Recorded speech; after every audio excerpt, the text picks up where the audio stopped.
Servicio Cívico de Información, un proyecto de la Sociedad de Mejoras Públicas de Bucaramanga. Cordial saludo. Continuamos con el tema de los pueblos de indios de los que hablamos ya y hablaremos hoy sobre el pueblo de indios de Bucaramanga. Como ya sabemos, por Real Decreto, todos los encomenderos debían cristianizar a los aborígenes que tenían bajo su dominio.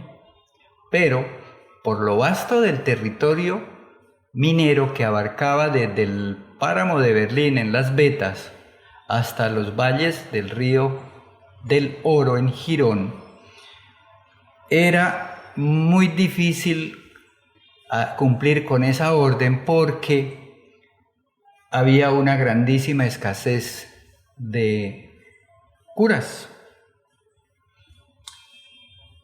Por cédula real de la gobernación de Pamplona se ordenó el levantamiento de un pueblo de indios en la meseta de Bucaramanga donde concurrieran los indígenas de todo el sector minero. Como siempre les he dicho, quien dio la orden no conocía la vastedad del territorio y lo imposible que era cumplir con que en menos de un día se reunieran esos indígenas desde Las Vetas a llegar a Bucaramanga.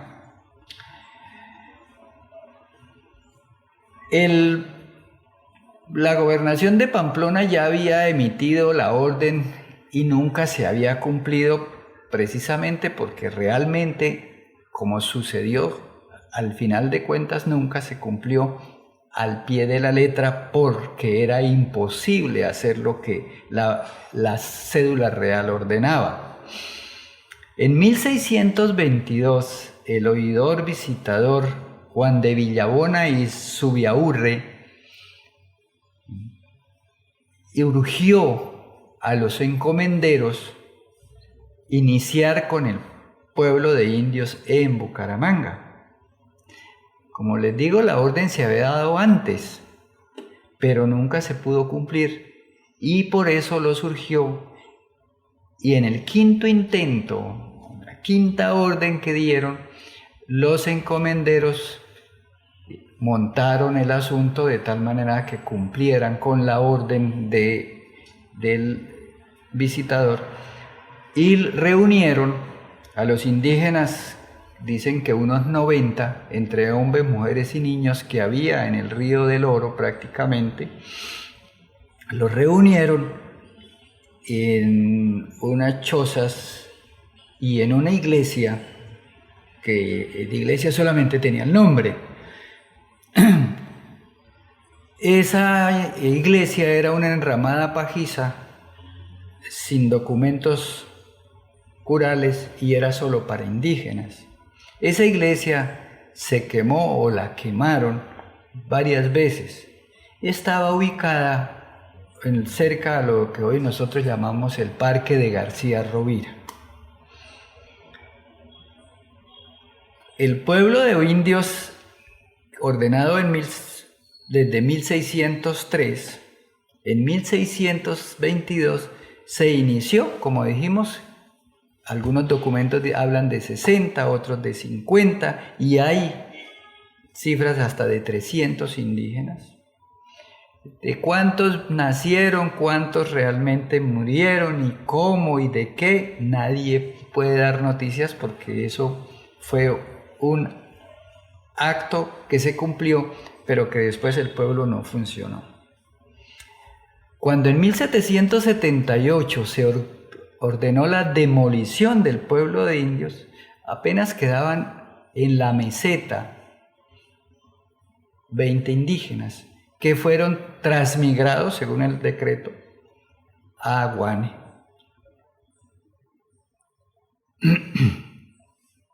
Recuerden que el pueblo de indios era manejado por el Real de Minas, que era una entidad minera, no era ninguna entidad gubernamental, no era ningún centro administrativo urbano. Como estamos diciendo, el pueblo de indios funcionó para el día 22 de diciembre y nunca más. Después de que se hizo el montaje de cumplir con la orden, en la meseta había habitando muy pocos indígenas, como lo indican los cronistas de la época. Don Andrés Páez de Sotomayor era un encomendero más, obligado a cumplir con la cédula, y el cura Miguel de Trujillo era el doctrinero que debía cumplir con la cristianización de los indígenas, y de esa manera tenía que seguirlos hasta en las minas. Además, su tarea principal, como ya hablamos, era la de fiscalizar que se le pagara el quinto al rey, el porcentaje que le correspondía al rey. El presentar esas dos personas como fundadores, pues es un acto de fe, porque en realidad nunca fueron los fundadores. El lugar, la meseta de Bucaramanga, en las descripciones de la época cuentan que era una tierra bien cálida que produce frutos de tierra caliente, caña, tabaco, algodón, maíz y muchas frutas. Al pueblo de indios y al Real de Minas, en distintos documentos se le denomina de muchas maneras. Se habla del Real de Minas de Bucaramanga, del Real de Bucaramanga, de la Alcaldía Mayor de las Vetas de Bucaramanga, etcétera, etcétera. Recordemos que el alcalde era el jefe de la mina, el alcalde del Real de Minas era el jefe de la mina, no tenía nada que ver con lo que nosotros entendemos hoy por alcalde de una población. La falta de tierras fuera de los ejidos alrededor de Girón, esta sí fundada entre 1631 y 1638, al empezar a decaer la minería, hizo que los gironeses tomaran en arriendo las tierras de los valles de las quebradas que descienden de la meseta de Bucaramanga, que en esa época se denominaba el llano de Bucaramanga, la llanura de Bucaramanga o el valle de Bucaramanga. Para nosotros es lo que es la meseta de Bucaramanga. Los valles de todas las quebradas que descienden de la meseta estaban arrendados para cultivos por los gironeses, porque la actividad minera paulatinamente iba decayendo y el lavado de oro en los ríos Suratay, Girón y Río Frío iba decayendo también. Y toda esa actividad empezaba a ser reemplazada por la producción de productos agrícolas y por la ganadería. Es así que en 1778, cuando se decreta el fin del pueblo de indios, las tierras de los valles de esas quebradas entre Girón y Bucaramanga estaban ocupadas, cultivadas o arrendadas a los blancos de Girón. Después de que se ordenó el fin del pueblo de indios, las tierras fueron declaradas en remate, dando prioridad a quienes tenían mejoras o contratos de arrendamiento. El remate se llevó a cabo entre 1778 y 1794, a causa de los múltiples pleitos presentados entre los arrendatarios y los postores al remate. 16 años duraron esos pleitos. En 1734, el cura doctrinero Miguel Solano abrió un libro de casamientos en la meseta de Bucaramanga. Recuerden que esos curas pasaban, eran de paso y impartían sacramentos, y para eso abrió un libro de casamientos que lógicamente no incluía indígenas.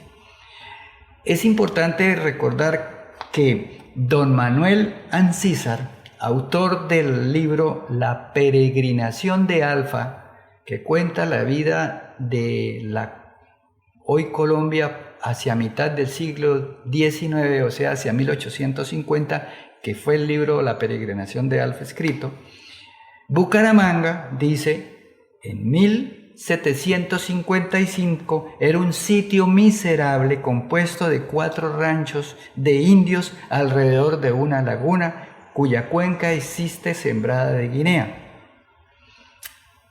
Estoy hablando de 1755, o sea, 133 años después de la supuesta fundación. Y solo había 4 ranchos de indios.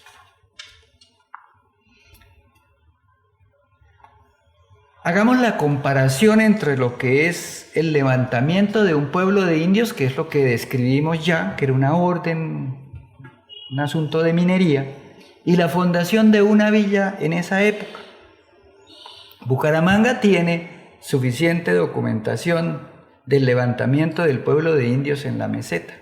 Entre otras cosas, la orden viene con indios con Y, ¿no? La primera es con Y, según la escritura de la época parece, que era una agregación de indígenas para explotarlos y para poderlos manejar y aparentemente para cristianizarlos, cosa que nunca se hizo. La fundación de una villa la podemos seguir cómo se hacía de acuerdo con la fundación de la villa de Santa Cruz de San Gil de la Nueva Baeza, hecha en 1689, que nos sirve como marco de referencia de cómo se fundaban las villas o las ciudades en esa época, cosa que nunca sucedió con Bucaramanga, como el mismo documento de Eloy San Gil lo puede corroborar. En el cruce, dice el documento, en el cruce del caudaloso río Mochuelo, nosotros hoy lo llamamos río del Fonce, o río Fonce, camino a Socorro, hacia 1620 se formó un caserío que surgió de la actividad relacionada con el Camino Real. Acuérdense, el Camino Real de esta zona arrancaba de Girón, subía a la Mesa de los Santos o por el camino de Amálaga, y de la Mesa de los Santos iba a Aratoca, de Saratoca llegaba a la orilla del río en San Gil, en lo de hoy San Gil, y ahí, como tenían que descargar las mulas, cargar todo de lado y lado, se fue formando con el tiempo un caserío, porque el río Fonce, quienes lo conocen saben que es muy caudaloso y hay momentos en que es difícil meterse en el río encajonado entre todas esas piedras. Entonces a veces tenían que esperar y por eso se formó ahí un caserío, que es lo que estamos hablando. Entonces don Leonardo Correa de Betancur solicitó al presidente y capitán general del nuevo reino de Granada concederle la fundación de la villa de San Gil, concesión hecha con la obligación de recurrir en 5 años al rey para obtener confirmación.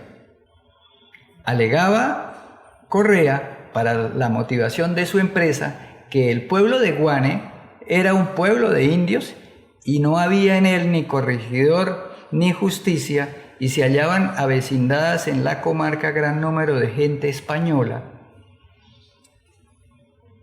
a quienes les estaba prohibido asistir a misa mezclada con los indígenas.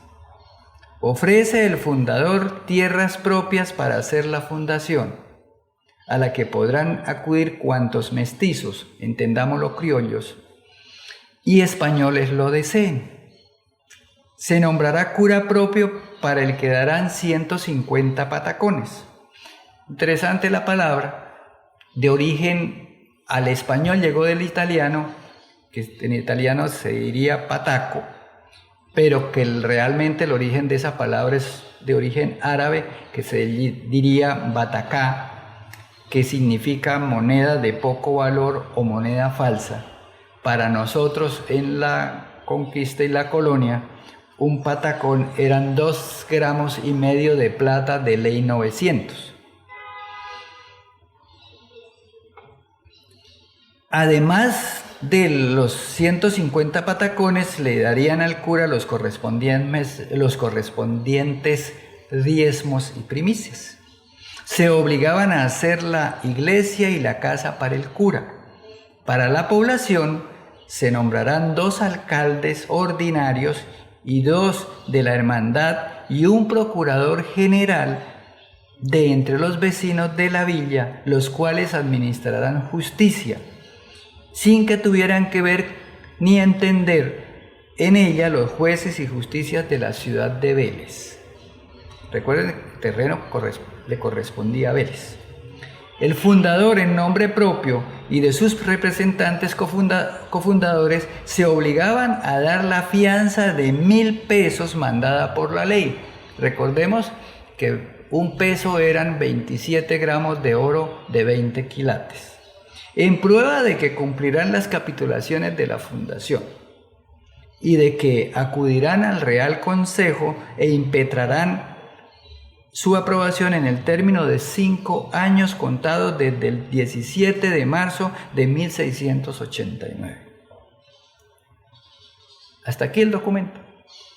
Para la creación del pueblo de indios de Bucaramanga solo existe la cédula real, una orden emitida, como sabemos, de la gobernación de Pamplona, pero nunca hubo intento de fundar una villa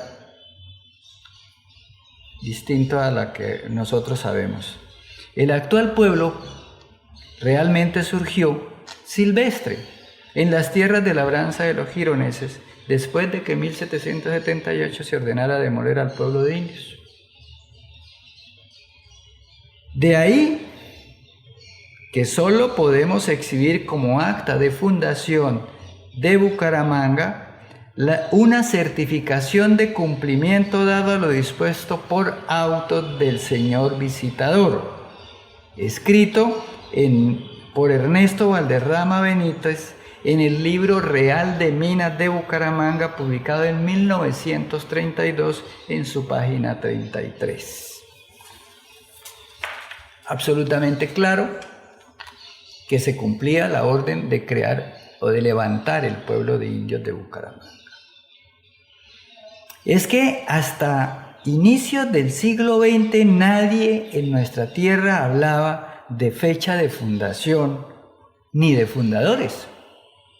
La leyenda de la fundación de Bucaramanga viene de la publicación en 1922, hace 100 años, de la obra del distinguido rionegrano, tomado por muchos como bumangués, don Enrique Otera da Costa, que en el libro El Cronicón Solariego interpreta erróneamente unas supuestas pruebas presentadas a la Real Audiencia por el Cabildo de Pamplona en 1793, cuando Pamplona intentaba recuperar la jurisdicción sobre el pueblo de Bucaramanga, que había sido traspasado tiempo atrás a Girón, pruebas que certifican el levantamiento del pueblo de los indios de Bucaramanga, no la fundación de ciudad alguna.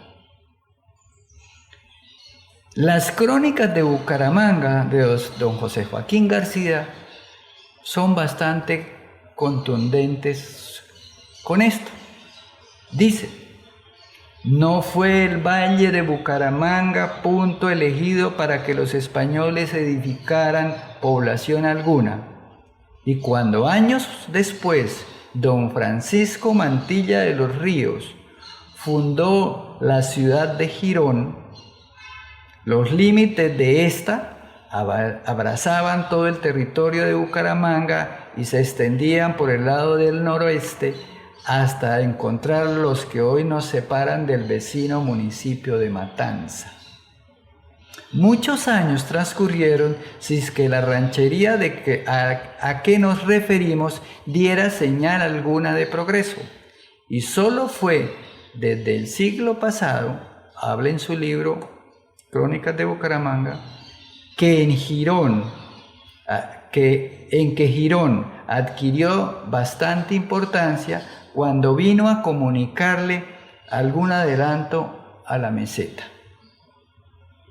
Los más acomodados señores de la antigua Girón solían salir de allí con sus familias a pasar alguna época del año en la entonces casi solitaria llanura de Bucaramanga, donde a la par que se procuraban días de descanso en sus trabajos, disfrutaban de los aires saludables y frescos que les ofrecían en una temperatura deliciosa. Con el objeto de hacer más cómoda su permanencia allí, fueron adquiriendo propiedades sobre algunos solares de tierra y edificando varias casas pajizas, pero sin el premeditado propósito de formar una ciudad. Así dejaban comprenderlo la posición irregular y la ninguna delineación que existía entre las distintas habitaciones. José Joaquín García, Crónicas de Bucaramanga, página 43. Seguimos. La circunstancia de haberse formado Bucaramanga de la manera como lo indicamos, nos deja conocer que no hay ninguna noticia respecto de determinada persona que fuera su conocido fundador, y cuando muchos años más tarde se pensó en la necesidad de dar alguna forma regular a la creciente población, hubo de tropezarse con los inconvenientes que presentaba la colocación de las habitaciones y los cercados que existían. Crónicas de Bucaramanga, página 43-44. Y aquí es importante hablar de que dentro de la documentación para la fundación de una villa había que presentar el plano de la ciudad, demarcando geométricamente las calles y las carreras. José Joaquín García nos relata que las casas que existían en la meseta no cumplían con eso porque estaba cada quien por su lado. Cada quien edificaba su casa como quería y no iban en el orden de calles y carreras. La ciudad actual está ubicada en la misma meseta donde estuvo el pueblo de indios. Es muy posible que casi en el mismo sitio que ocuparon los indígenas, secuestrados para la actividad minera. Después de que por decretos se dio por terminado el pueblo de indios, las tierras que estaban siendo explotadas en las labores agropecuarias por los gironeses comenzaron a ser rematadas, y después de ello se inició el proceso de urbanización con una solicitud de la creación de una parroquia alrededor del hoy Parque García Rovira. El resto de la meseta siguió siendo campo agropecuario durante muchísimas décadas. En 1788 se aprobó la parroquia de Nuestra Señora de Chiquinquirá y San Laureano del Real de Minas de Bucaramanga. No habla de ninguna villa de Bucaramanga, sino del Real de Minas de Bucaramanga. La construcción del templo demoró tanto que en su época se llamó el Eterno Templo de la Eterna Construcción, que se dio por terminada en 1793, pero hay que tener en cuenta que realmente vino a tener un altar de madera como se usaba en la época solo en 1840, y la puerta, esa puerta que conocimos, maciza de madera, altísima, se le vino a dar al templo esa puerta solamente en 1893. Hay algo interesante. No existen documentos en el Archivo Nacional sobre la creación de la parroquia de Bucaramanga, la de San Laureano. Los historiadores de la época dicen que es muy probable que esa orden viniera del obispado de Mérida, del que dependía Pamplona en esa época, y por eso en Bogotá no hay esas cosas. Está pendiente que nuestros estudiantes de la UIS recaben documentación sobre eso en el obispado de Mérida. Lo interesante es que fue creada así, pero la parroquia fue confirmada por el virrey el 1 de enero de 1779. Entonces, podemos insistir en que Bucaramanga nunca fue fundada. Hay suficiente evidencia histórica que lo de 1622 fue el levantamiento de un pueblo de indios que tampoco nunca funcionó y que se desmontó en 1778. Una cosa es la población, el pueblo de indios, y otra muy distinta, la población que comenzó a formarse a partir de la aprobación de la parroquia. La leyenda de la fundación de Bucaramanga sale de la fantasía o la confusión de Enrique Otero da Costa, quien también diseñó ese estrambótico escudo de armas de la ciudad a mitad del siglo XX, que en nada representa a nuestra ciudad, ni a sus gentes, ni a sus tierras. Errores, tanto el de la fundación como el del escudo de armas de la ciudad, que siguen esperando que sean corregidos. Eso es interesante que los bumangueses lo sepamos, porque eso hay que, algún momento dado, vamos a tener que corregirlo, ese error histórico y el error del escudo de armas, que es una vergüenza para quienes sabemos el significado de ese escudo. Seguiremos hablando del tema. Vamos a hablar de esa interesante relación entre Girón y Bucaramanga, Bucaramanga y Girón en la próxima charla.